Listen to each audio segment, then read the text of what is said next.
네, 반갑습니다. 우리 옆 사람과 이렇게 한번 인사했으면 좋겠습니다. 좀 멀리 있지만요. 네, 한 번 더 이렇게 인사했으면 좋겠습니다.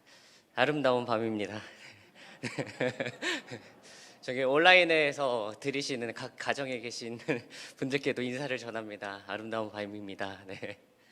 요즘엔 이렇게 온라인에서 예배 드리시는 분들도 챙겨드려야 합니다. 어, 첫 번째 사진 띄워주시겠어요? 네, 여러분 혹시 이 사진 기억하시나요? 제가 춘천 성곽교회 처음 와서 부임 설교 때 처음 보여드렸던 사진입니다. 다들 혼자 지내는 저를 걱정하시면서 밥은 먹고 삽니까? 밥은 먹고 사나요? 이렇게 질문하셨을 때 네, 저 이렇게 잘 살고 있습니다. 이렇게 얘기했던 게 기억이 납니다. 그러기가 벌써 2년이 지났고요. 그때는 전도사였는데요. 이제는 네, 목사가 되어서 목사로서는 오늘 처음 이렇게 성도님들 앞에 서게 됩니다. 네, 물론 소년부에서 가장 처음 설교를 했지만요. 그래도 어른들 앞에서 이 예배 자리에서 처음 설교하는 거라서요. 나름 의미 있는 시간이 아닌가 합니다. 그래서 제가 오늘 또 사진 하나를 준비했습니다. 네, 두 번째 사진 보여주시겠어요? 뭔지 아십니까? 그래프인데요. 네. 무슨 그래프일까요? 네, 제 몸무게 그래프입니다. 네, 제 최근 근황을 설명하는 사진입니다. 네, 제가 최근 많은 변화를 겪고 있는데 전도사에서 목사로의 변화보다 사실은 더 그것도 큰 의미이긴 하지만요. 네, 저의 인생에서 더 큰 변화가 있다면 이 몸무게의 변화인 것 같습니다. 네, 맞습니다. 제가 다이어트에 성공까지는 아니더라도 구분응선은 넘은 것 같습니다. 네, 이 그래프가요. 네, 이 그래프가 지금 10월 달 처음에 이제 재가지고 측정하고 지금 이제 어제까지 한 그런 몸무게 변화인데요. 잘 안 보이시겠죠? 말로 설명해 드릴게요. 사실 운동은 9월 달부터 시작해서 한 2달 정도 빼서 10kg 정도를 뺐습니다. 네. 사실 그래프로는 잘 이해가 안 되실 테니 제가 하나 더 저의 옛날 모습이 어땠는지 적나라하게 보여드리려고 합니다. 네, 다음 영상을 하나 보여주시면은 감사하겠습니다.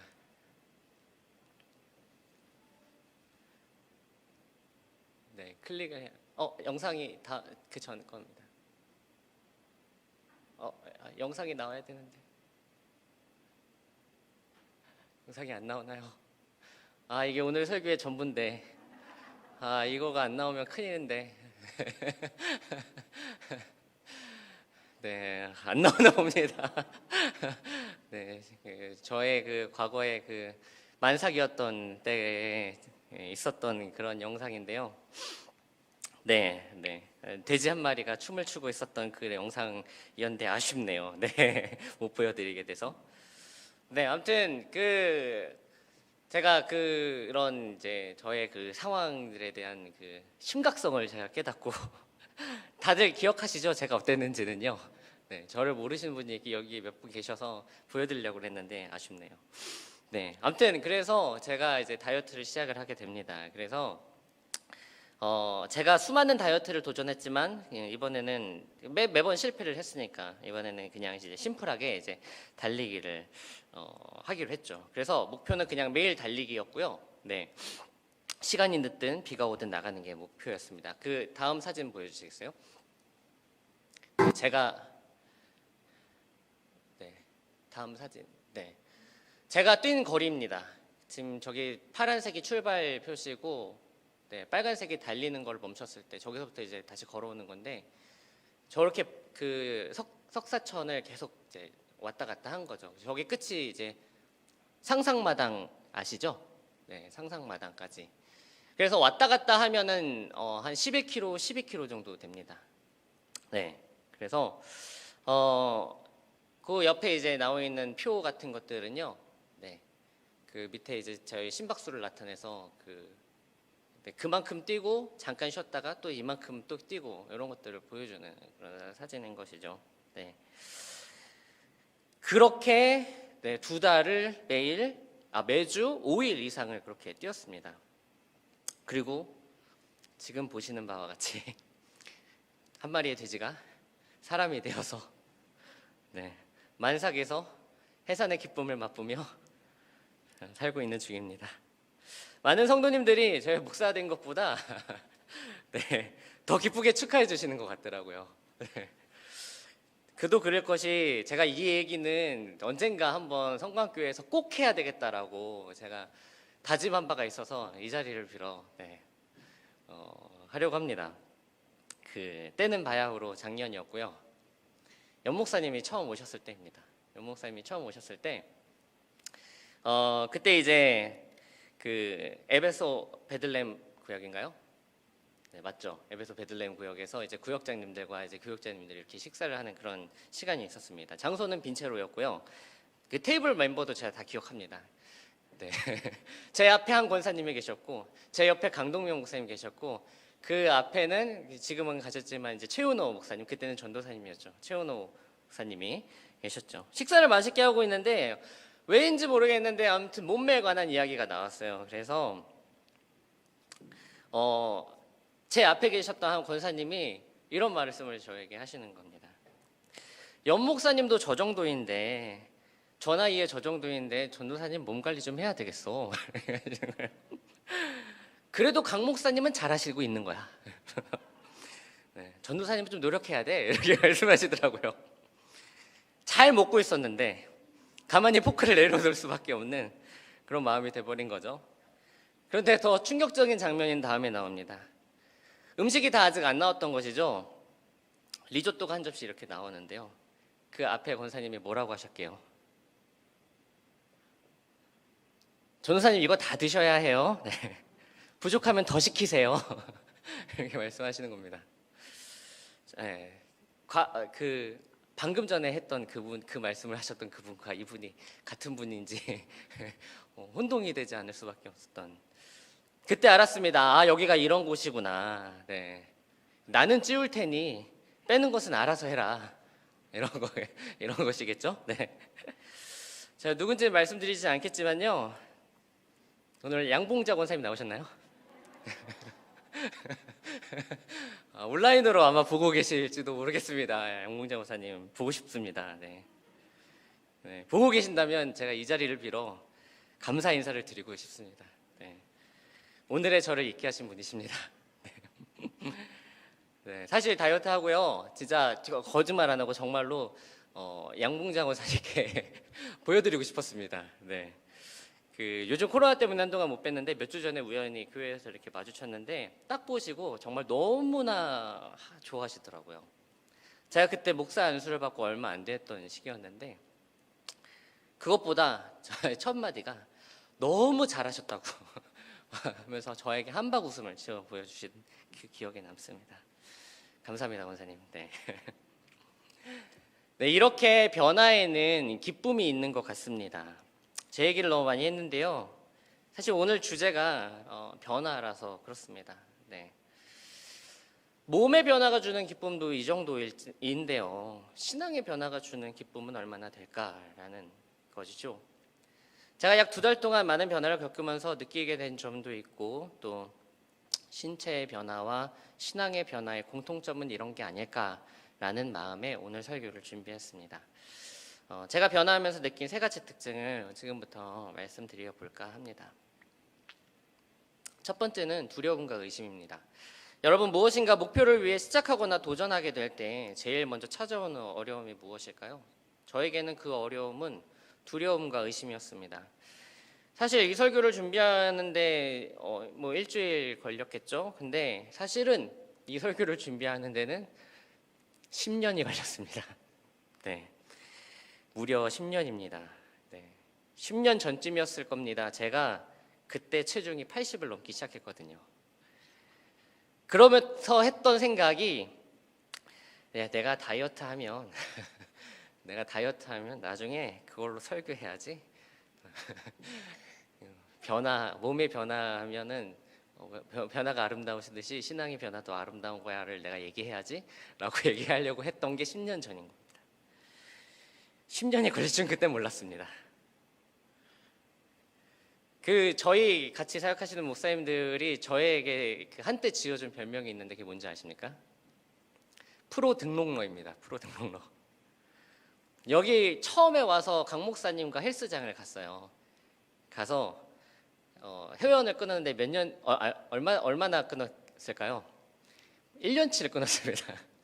그러고서 2달을 나갔죠. 네. 그리고 작년에 헬스가 다 끝나고 2달 다닌 그 1년짜리 헬스를 다 다니고 이번에는 실내 암벽을 끊었습니다. 얼마나 나갔을까요? 하루 나가고 안 나갔습니다. 네. 아직도 한 번 쉬는 그 암벽화가요. 이게 제 신발장에 있습니다. 이 춘천을 오기 전에도 정말 수많은 헬스장을 등록했죠. 그러나 길어봐야 한 달 넘기가 힘들었다는 겁니다. 돌이켜 보면은 모든 실패의 시작은 아마 거기 있었던 것 같습니다. 이렇게 해봐야 소용 있나? 빠지는 거 맞나? 그런 마음이 들기 시작하면요. 오늘은 이래서 못 가겠다. 오늘은 저래서 오늘은 좀 쉬어야지. 이렇게 되고요. 슬슬 먹는 것도 무너집니다. 그러면서 치킨과 피자를 시키게 되죠. 그러면서 이렇게 말합니다. 다이어트는 언제부터요? 네. 왜 이렇게 안 하신 것처럼 이렇게 조용하실까요? 네. 다이어트는 내일부터. 네. 저는 이거를 굉장히 많이 경험했습니다. 거의 악마의 속삭임 같죠. 네. 그런데요, 이런 속삭임이 우리의 신앙의 영역에도 분명히 존재하는 것 같습니다. 처음 신앙을 가질 때 또는 하나님 앞에서 무언가 범죄하지 않기로 결단했을 때 위기는 그 순간에 찾아오는 것 같습니다. 옛 습관이 본능적으로 그리워지고요. 본능적으로 육체가 원하는 것을 향하게 됩니다. 그러면서 하나 둘씩 무너지기 시작하면요. 이런 속삭임을 듣게 됩니다.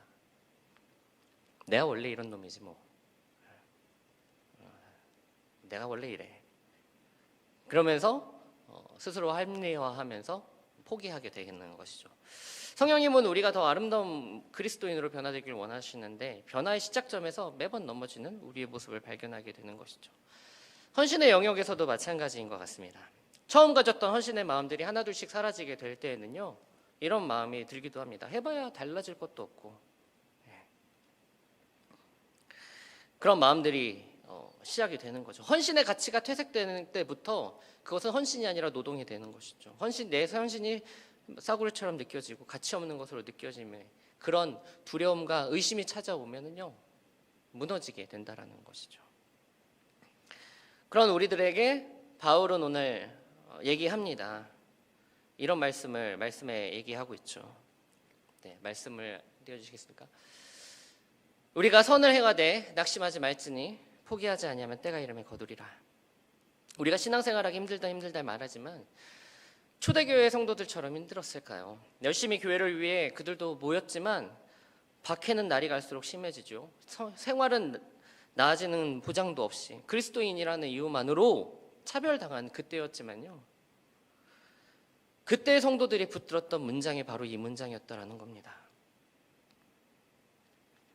낙심하지 말지니 포기하지 아니하면 거둘 것이다. 그 전 구절은 바울은 이렇게 얘기합니다.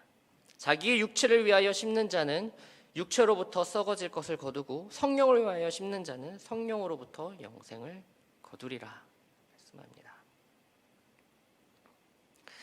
매일매일 성령을 위하여 심는 우리 모두가 되기를 바랍니다. 거창한 것이 아니라 하루하루에 성령을 위하여서 심는 것이 필요하다라는 것입니다. 운동을 할 때 분명히 목표하는 바가 있습니다. 그러나 그 목표하는 바를 당장 이루기는 어려운데요. 그런데 그것을 바라보며 포기하기가 쉽지만 매일매일에 하루하루에 하나님이 우리에게 주시는 그 분량에 그 성령을 위한 것들을 하나하나 매일매일 심는다면, 거기에 집중한다면, 그것을 목표로 삼는다면 좀 더 우리는 견딜 수 있고요. 포기하지 않을 수 있을 거라는 것이죠. 초대교회 성도들의 목표가 뭐였을까요? 초대교회 성도들이 기독교가 나라의 국교가 되는 것이 목표였을까요? 아닙니다. 박해를 안 받고 자유롭게 사회에서 인정받으면서 그렇게 신앙생활하는 것이 그들의 목표였을까요? 아닐 겁니다. 초대교회 성도들의 목표는 매일매일 성령을 위하여 심는 것이 목표였던 것입니다. 자기를 육체를 위하여 심는 게 아니라 성령을 위하여 심는 것이 매일매일의 하루하루의 목표였다라는 것이죠. 우리도 역시 마찬가지입니다. 지금 당장 열매가 보이지 않을지라도, 그것이 무가치한 것처럼 느껴질지라도 때가 되면 거둘 것이라는 그 약속의 말씀 붙들고, 중요한 것은 매일매일입니다. 매일매일. 농작 작물 키워보셔서 아시잖아요. 심는다고 바로 열매가 나오는 거 아니죠. 매일같이 물 주고 햇빛 보게 해주고 병충해로부터 지키는 그 과정이 있어야 열매가 나오는 거 아닙니까? 심고 한 달 그냥 방치해 놓고 이러면은 열매가 안 나오겠죠. 우리의 신앙도 마찬가지인 것인 것 같습니다. 하나님이 우리 마음 가운데 귀한 씨를 심어 주셨다면 우리는 그것을 가꾸기 위해 매일 그 매일 하는 것을 목표로 해야 포기하는 것이 좀 더 줄어들 거라는 것이죠. 그렇게 날마다 성령을 위하여서 심어서 참된 그리스도인으로서 변화의 열매를 거둘 수 있는 우리 모두가 되기를 소망합니다. 두 번째는 선택과 집중입니다. 운동을 하기 위해서는 반드시 필요한 것이 있는데 그것이 무엇인지 아십니까? 시간입니다. 여러분, 하루는 꽤 빨리 지나갑니다. 조금만 방심하면요 하루가 그냥 지나가 버립니다. 제가 참 게임을 좋아하는데요.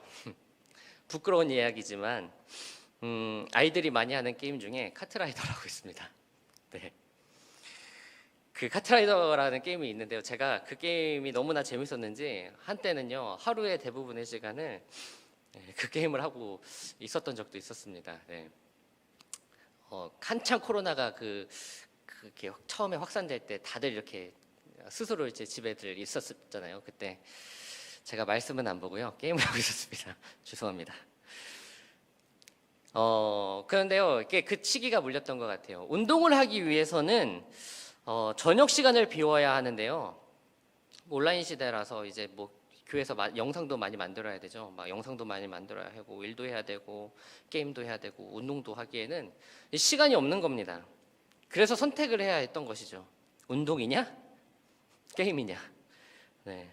다 하고 싶지만 다 할 수가 없더라고요. 그래서 뭐 게임도 1시간만 하면 되지 않겠냐라고 생각할 수도 있겠지만 게임을 1시간 하는 적이 없죠. 시작하면 1시간이 2시간 되고 2시간이 3시간 되는 겁니다. 선택을 해야 했던 겁니다. 무용가를 제대로 하려면은 거기에 집중해야 하는 것이 많은 것 같습니다. 그리고 하나 더 선택해야 했던 것이 있는데요. 바로 먹는 거였습니다. 여러분, 다이어트를 하기 위해서 필요한 것이 휴식과 운동과 먹는 것이라면 이것을 10이라는 그걸 비율로 나눠서 어떤 게 더 중요하냐, 몇 대 몇 대 몇으로 나누면 어떻게 될 것 같으세요? 휴식, 운동, 먹는 거. 전문가는 이렇게 얘기합니다. 1대 1대 8이래요. 휴식 1, 운동 1, 먹는 게 8이라고 하는 겁니다. 네. 제가 늘 다이어트에 실패하게 된 요인이 이 먹는 거에서 실패하게 된 거죠. 그런데 제가 이번에 진짜 집중해서 제대로 집중을 했습니다. 먹는 것도 이렇게 먹었던 것이죠. 사진 보여주시겠습니까? 오늘 거의 보고하는 날인 것 같습니다. 어떻게 아침에는 사과를 먹고요. 아침에 사과 하나씩 먹고요. 그 다음에 점심에는 지금 사진 찍진 않았지만 계란밥을 먹습니다. 햇반 반 공기에 계란 3개 후라이 해서요. 김치랑 그것만 먹었습니다. 특별한 약속이 없는 날은 정말 2달 내내 그렇게만 먹었습니다. 그리고 저녁에는 운동 갔다 와서 저렇게 월, 화, 수, 목, 금, 토, 일 다 제가 한 겁니다. 그렇게 해서 먹었죠. 제가요 이렇게 먹기 전에는요 부끄러운 얘기긴 하지만요 일주일에 치킨을 3번을 시켜 먹은 적도 있었습니다. 그것만 시켜 먹었을까요?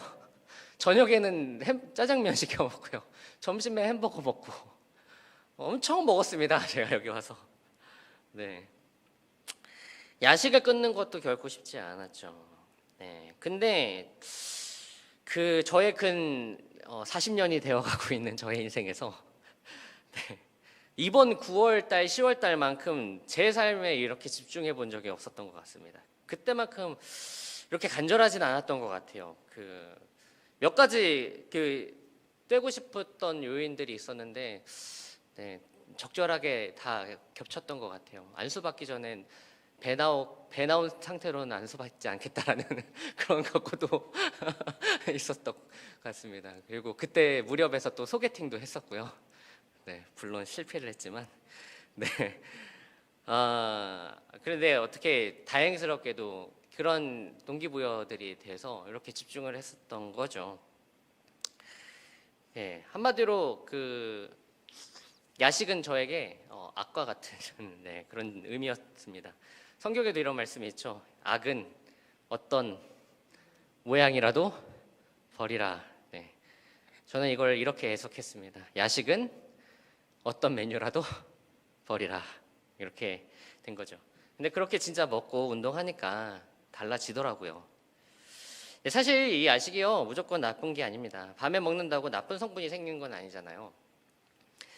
진짜 문제는 불필요하게 더 먹게 된다는 점입니다. 몸이 필요한 것 이상으로 공급이 과잉될 때 살이 찌는 거래요. 살이 찌는 원리는 간단합니다. 인아웃 개념이거든요. 들어간 게 있으면 똑같은 게 나가야 되는데 들어온 게 있는데 나가는 건 없어요.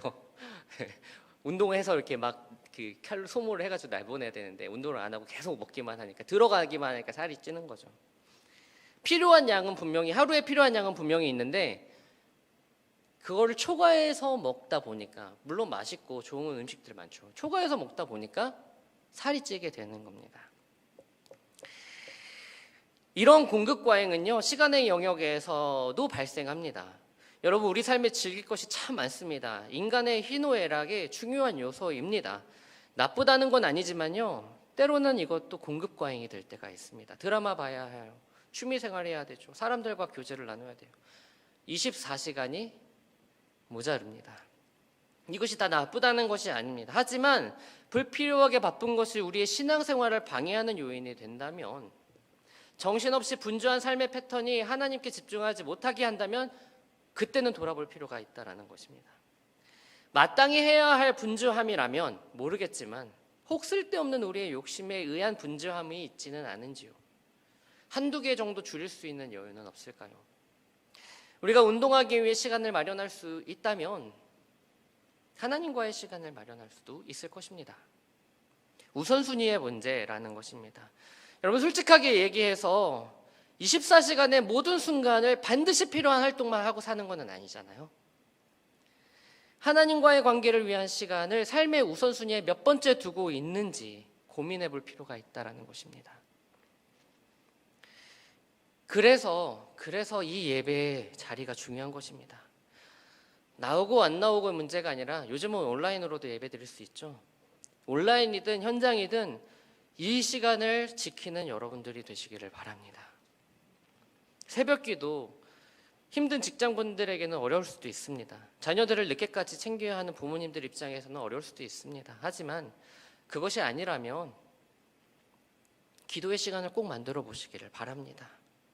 결국에는 선택을 하는 것입니다. 내 삶의 24시간이라는 그 시간 속에서 하나님과의 시간을 얼마나 선택할 것이냐는, 그리고 그 선택에 집중할 것이냐는 것은 우리들 각자에게 달려 있다라는 것이죠. 변화의 시작은 이 선택과 집중에서 시작되는 것이 아닌가 싶습니다. 세 번째는 즐거움입니다. 제가 감량을 하면서 느꼈던 세 번째 변화의 특징이 즐거움입니다. 여러분 저라고 안 힘들었겠습니까? 네. 매번 찾아오는 그 포기의 순간이 이번에는 없었을까요? 여러분 1시간 반, 2시간을 저렇게 뛰면요 진짜 힘듭니다. 심장이 터질 것 같고요. 다리가 후들거립니다. 심할 때는 다음날 걷는 것이 힘듭니다. 여기 골반인가요? 이게 엄청 아프더라고요. 네. 그런데도 네. 매일 나갔던 거죠. 시작할 때 한 20분, 시작할 때 항상 그랬어요. 20분쯤에 그 마음이 찾아옵니다. 정말 신기하게 한 시작하고 20분쯤에 이런 마음이 찾아옵니다. 아이씨, 이거 진짜 못 해먹겠다. 오늘까지만 해야지. 이런 마음들이 정말 딱 20분의 그 순간에 찾아오더라고요. 그런 마음이. 근데 사람이 참 간사한 게요. 1시간 뒤에 마음이 또 달라집니다. 마지막 그 구간을 앞두고 는 뿌듯한 거죠. 그러면서 오늘도 다 했다. 이 마음이 항상 드는 거죠. 그리고 더 신기한 거는요. 그렇게 힘들게 와가지고 하룻밤 보내고 다음 날이 되면 오늘은 못 해먹겠다.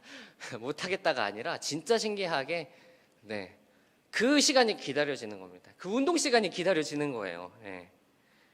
그것을 위해 시간이 필요하니까 틈틈이 집에서 할 일들도 미리미리 막 다 해놓고 퇴근하고 바로 나가는 거죠. 일이 많을 때는 진짜 밤에 나가서 12시에 나간 적도 있습니다. 나간 적도 있고요. 비 오는 날도 나간 적도 있습니다. 처량하게 비 맞고 그렇게 달린 적도 있었죠. 어느 날은 뛰는데 몸은 힘들죠. 다리는 무거운데 진짜 참 이상하게 마음은 더 가벼워지는 게 느껴지더라고요.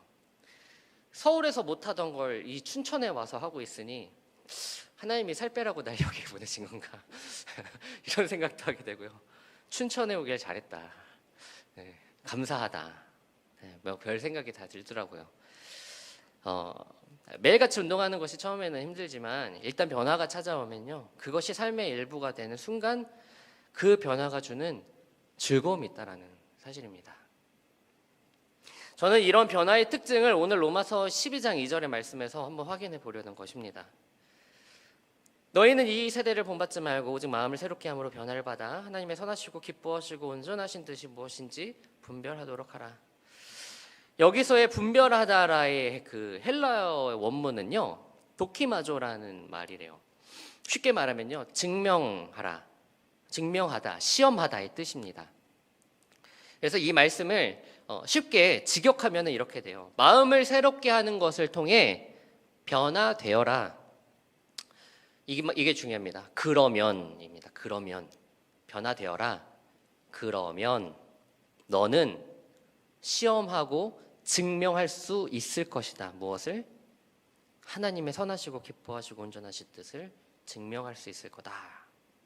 우리가 증명해야 하는 것이 뭐냐면요, 하나님의 선하시고 기뻐하시고 온전하신 뜻을 증명해야 된다는 말입니다. 여러분,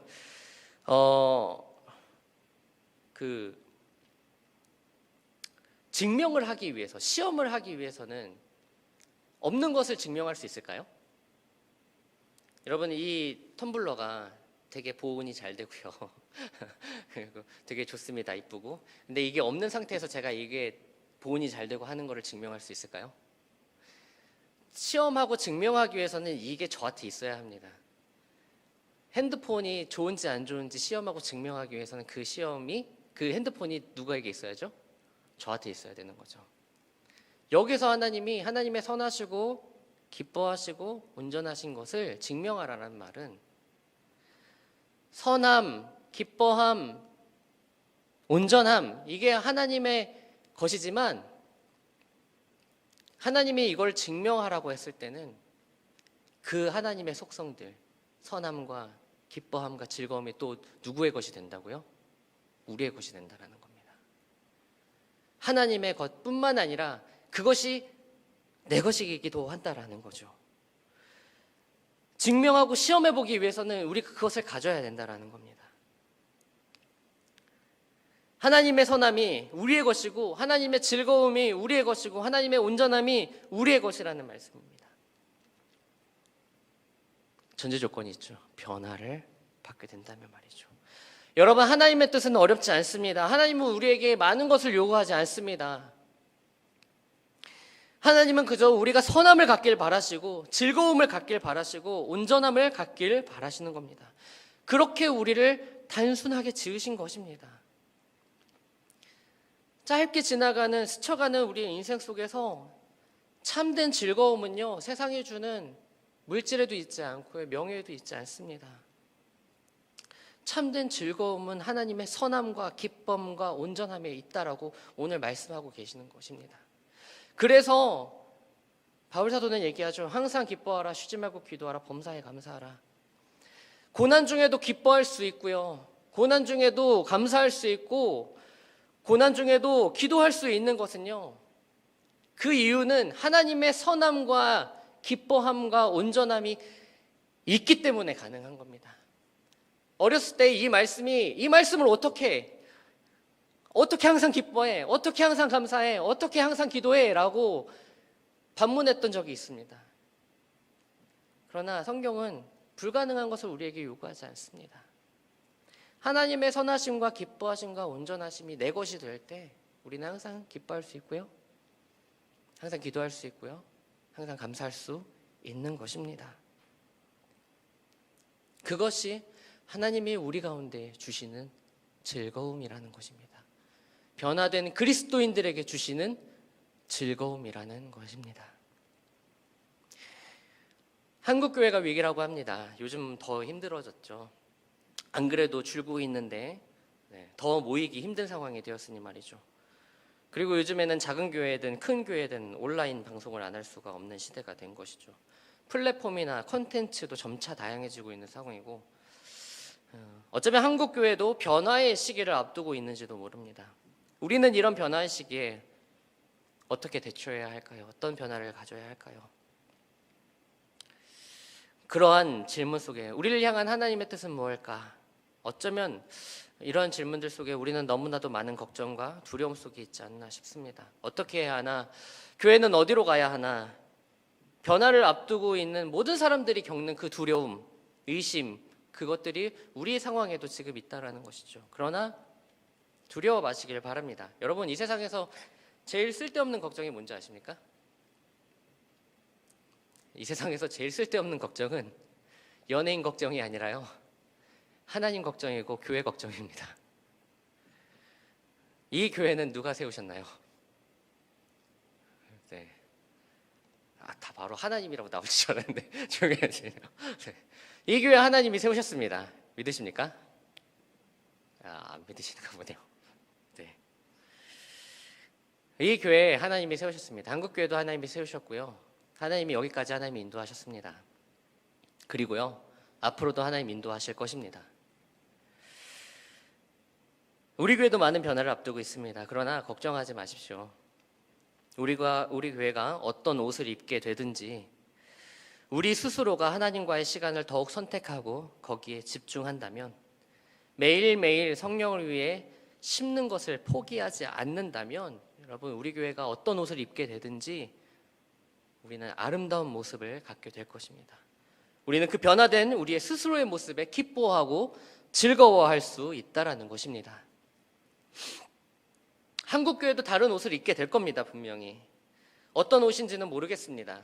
누더기 옷이 될 수도 있고요, 황금 비단 옷이 될 수도 있을 것 같습니다. 아무도 모릅니다. 하지만 옷보다 더 중요한 것은요, 하나님의 선함과 기뻐함과 온전함을 증명하고 시험할 수 있는 성도 개개인의 모습이라는 것입니다.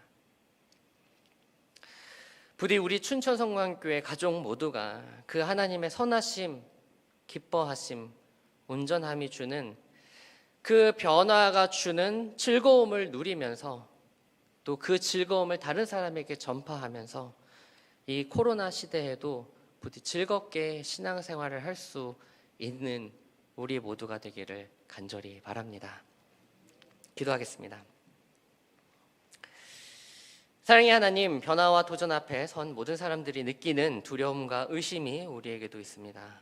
어디로 가야 할지, 어떻게 해야 할지 아무도 모르는 이때에 우리 마음의 분주함들을 다 내려놓고 눈을 들어 하나님을 바라보게 하시고, 나의 삶의 우선순위에서 하나님의 것을 선택하게 하시고 그 선택에 집중하게 하셔서 하나님이 주시는 변화의 즐거움을 누리는 저희 되게 하여 주시옵소서.